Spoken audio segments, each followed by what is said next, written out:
অন্তর্বর্তী সরকারি উপদেষ্টা পরিষদের বৈঠক হয়েছে। প্রধান উপদেষ্টার তেজগাঁও কার্যালয়ে অনুষ্ঠিত বৈঠকে সভাপতিত্ব করেন প্রধান উপদেষ্টা অধ্যাপক ডক্টর মোহাম্মদ ইউনূস। বৈঠকে উপদেষ্টারা ছাড়াও সংশ্লিষ্ট ও গুরুত্বপূর্ণ মন্ত্রণালয়ের সচিবরা উপস্থিত ছিলেন। বৈঠক শেষে সচিবালয়ে এসে পরিবেশ উপদেষ্টা সৈয়দা রিজওয়ানা হাসান সাংবাদিকদের নতুন বছর নির্বাচনের রোডম্যাপ সংস্কার এবং জুলাই-আগস্ট হত্যার বিচার নিশ্চিত করা সহ ৩ অগ্রাধিকারের কথা জানান। জুলাই ঘোষণাপত্রের খসড়া করতে ১৪ দিন সময় দেওয়া হয়েছে বলেও জানান তিনি।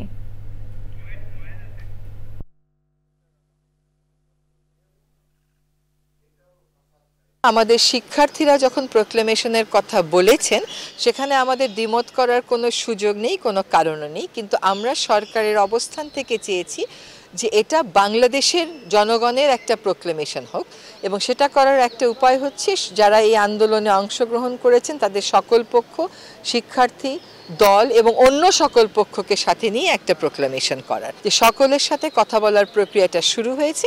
এখন হয়তো ড্রাফটিংয়ের প্রক্রিয়ায় আমরা যাব।